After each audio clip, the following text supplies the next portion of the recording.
श्रोता प्रेमियों, मैं राम सागर शास्त्री आप लोगों के समक्ष रखने जा रहा हूं एक प्रसंग, जनक और अष्टावक्र। देखिए, राजा इक्ष्वाकु के एक पुत्र निम हुए। एक बार उन्होंने वशिष्ठ जी से यज्ञ कराने के लिए कहा। उसी दिन देवराज इंद्र के यहाँ भी यज्ञ होना था। अस्तु वशिष्ठ जी ने निम से कहा कि इंद्र का यज्ञ कराने के पश्चात मैं तुम्हारा यज्ञ करा दूंगा। वशिष्ठ जी इंद्रलोक को चले गए और इधर रानी के आग्रह से निम ने गौतम ऋषि को पुरोहित बनाकर यज्ञ आरंभ करवा दिया। उसी समय वशिष्ठ जी आ गए। उन्होंने दूसरे पुरोहित को यज्ञ कराते हुए देखा। उन्हें क्रोध आ गया। उन्होंने निम से कहा कि राजन, तूने मेरा बहुत बड़ा अपमान किया है, इसलिए मैं तुझे श्राप देता हूं, तेरा यह शरीर छूट जाए। कि तई अपकार की नयति मोरा और छूट जाई शरीर यह तोरा। उस समय निम ने भी वशिष्ठ जी को श्राप दे दिया कि तुम्हारा भी शरीर छूट जाए। आज तो दोनों ने अपना अपना शरीर छोड़ दिया। कुछ समय के पश्चात उर्वशी अप्सरा को देखकर विश्वामित्र का शुक्र स्क्रंदन हुआ, जिसे घड़े में रखने से वशिष्ठ और अगस्त्य की उत्पत्ति हुई, यानी इनका पुनर्जन्म हुआ। और राजा निम का क्या हुआ? देखिए, गौतम आदि ऋषियों ने निम को जीवित करने के लिए फिर यज्ञ किया। देवताओं ने यज्ञ से प्रसन्न होकर गौतम से पूछा कि आप क्या चाहते हो। गौतम ने देवताओं से कहा कि आप ऐसी कृपा करें कि मेरा यजमान जीवित हो जाए। अस्तु देवताओं की कृपा से निम जीवित हो गए और निम ने देवताओं से प्रार्थना की कि आप लोग ऐसी कृपा करें जिससे मेरा शरीर सदैव स्थिर रहे। देवताओं ने उन्हें आंखों की पलकों पर निवास दे दिया। इसके बाद ऋषियों ने उनके मृतक शरीर का मंथन करके एक सुंदर बालक उत्पन्न किया, जिसने मिथिला बसाई। उसके वंश में जनक का जन्म हुआ, जिन्हें शीरध्वज जनक कहा जाता है। मोरध्वज, धर्मध्वज आदि प्रतापी राजाओं ने इसी वंश में जन्म लिया था। देखिए, राजा जनक को विदेह राज जनक क्यों कहा गया है? क्योंकि जनक अष्टावक्र के शिष्य थे। अष्टावक्र के पिता का नाम था कोहल ऋषि। जिस समय अष्टावक्र अपनी माता के उदर में थे, उस समय कोहल ऋषि अपनी पत्नी को वेद की ऋचाएं सुना रहे थे। दैव योग से एक दिन एक ऋचा गलत हो गई। अष्टावक्र ने मां के उदर से जवाब दिया, अशुद्धम किम ब्रूयात, पिताजी आप अशुद्ध क्यों बोल रहे हैं? कोहल ऋषि को क्रोध आ गया कि जब यह मां के उदर में है तब तो इतना विद्वान है, बाहर निकल कर तो यह बात बात में मुझे टोकेगा। आज तो उन्होंने पत्नी के उदर पर 8 लातों का प्रहार किया, जिससे अष्टावक्र 8 जगह से टेढ़े मेढ़े हो गए। अभी अष्टावक्र का जन्म नहीं हुआ था। उसी समय राजा जनक ने एक सपना देखा कि मैंने एक सुंदर बगीचा लगाया है, जिसमें नाना प्रकार के फल फूल खिले हुए हैं। इसके बाद इनका ध्यान बदला और इन्होंने देखा कि मैं राज सिंहासन पर बैठा हुआ राजकाज देख रहा हूं। तत्पश्चात इनकी आंखें खुल गईं और इन्होंने देखा कि मैं शयन कक्ष में शयन कर रहा हूं। आज तो इसी विषय को लेकर जनक ने एक प्रश्न तैयार किया कि यह सत्य है कि वह सत्य है। उन्होंने नगर में ढिंढोरा पिटवा दिया कि जो विद्वान हमारे प्रश्न का उत्तर देगा और उसका उत्तर सही निकला तो मैं उसे अपना राजगुरु बना लूंगा। जिस विद्वान का उत्तर गलत निकला उसे 12 वर्ष के लिए कारागार में डाल दिया जाएगा। तमामों विद्वानों ने उत्तर देने की कोशिश की, परंतु जेल में चले गए।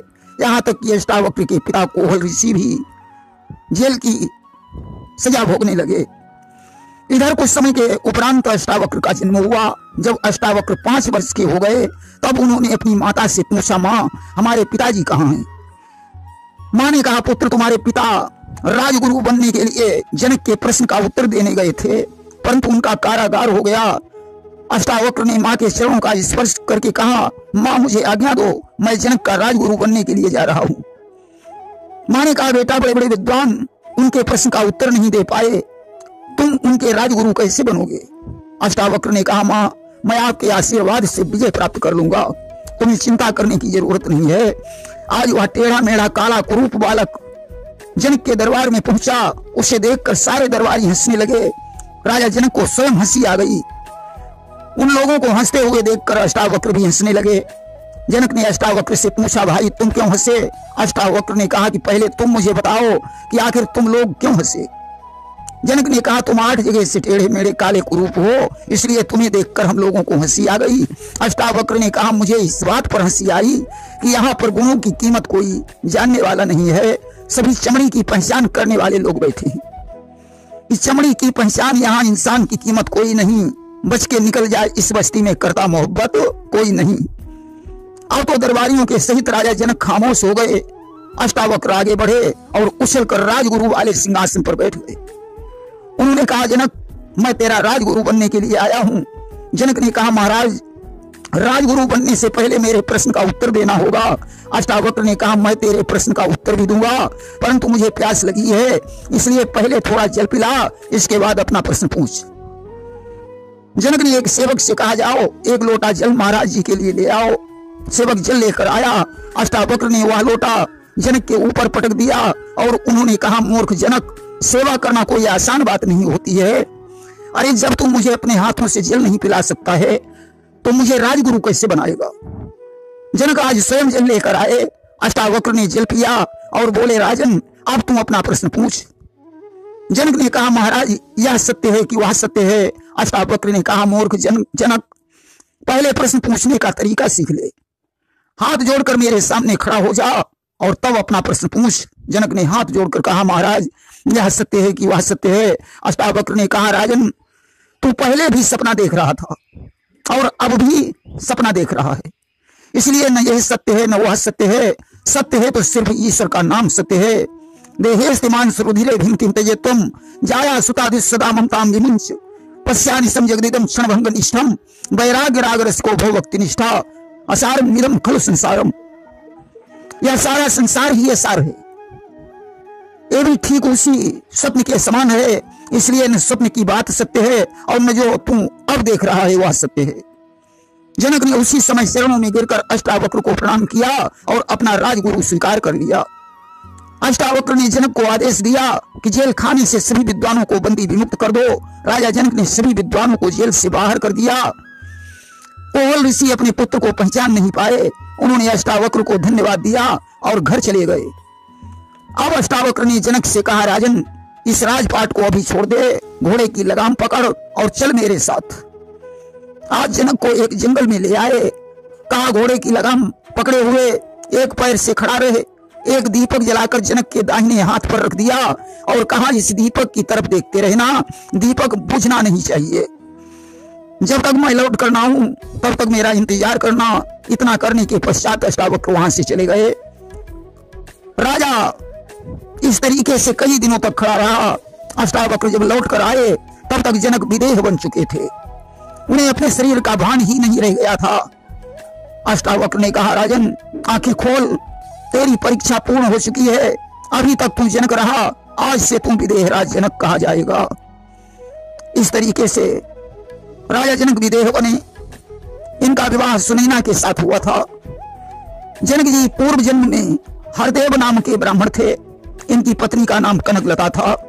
इन्होंने तपस्या करके भगवान विष्णु से लक्ष्मी जैसी कन्या और विष्णु के जैसा दामाद मांगा था, इसलिए हरदेव जनक बने और उनकी पत्नी कनकलता सुनैना बनी। जनक जी परम विद्वान थे। एक बार भगवान शंकर की सभा में रावण शास्त्रार्थ में जनक से हार गया। जो रावण इतना बड़ा विद्वान था वह शास्त्रार्थ में जनक से हार गया कि एक समय श्रुतिवादी मझारा और रावण रहा जनक ते हारा, इसलिए वह जनक पर क्रोधित रहने लगा। रावण ने एक दिन दूतों को भेजकर संतों से कर मंगाया। कर न मिलने पर उसने उनके खून से घड़ा भर लिया। तब संतों ने रावण को श्राप दे दिया कि दीन साप मुनि करी विश्वासा और यह घट करई निशाचर नासा, कि इस घड़े से ही निशाचरों का नाश हो जाएगा। रावण ने उस घड़े को जनक के राज्य में गड़वा दिया, जहां 12 वर्ष का अकाल पड़ गया। राजा और रानी ने सोने का हल चलाया। हल के फाल से एक घड़े में से सुंदर कन्या निकली। जनक ने उस लक्ष्मी स्वरूपा कन्या का नाम सीता रख दिया। परशुराम के आश्रम पर सीता जी की शिक्षा दीक्षा संपन्न हुई। जनक के महलों में शंकर जी का एक विशाल धनुष रखा हुआ था। सीता जी ने उस धनुष को एक दिन खेल खेल में उठा लिया। अतः जनक ने उसी दिन प्रतिज्ञा की कि जो वीर इस धनुष को तोड़ेगा उसी के साथ मैं सीता का विवाह करूंगा। अस्तुराम ने धनुष को तोड़कर सीता से विवाह किया। इस प्रकार जनक और सुनैना के पूर्व जन्म का वरदान पूरा हो गया। प्रेम से बोलिए वृंदावन बिहारी लाल की जय।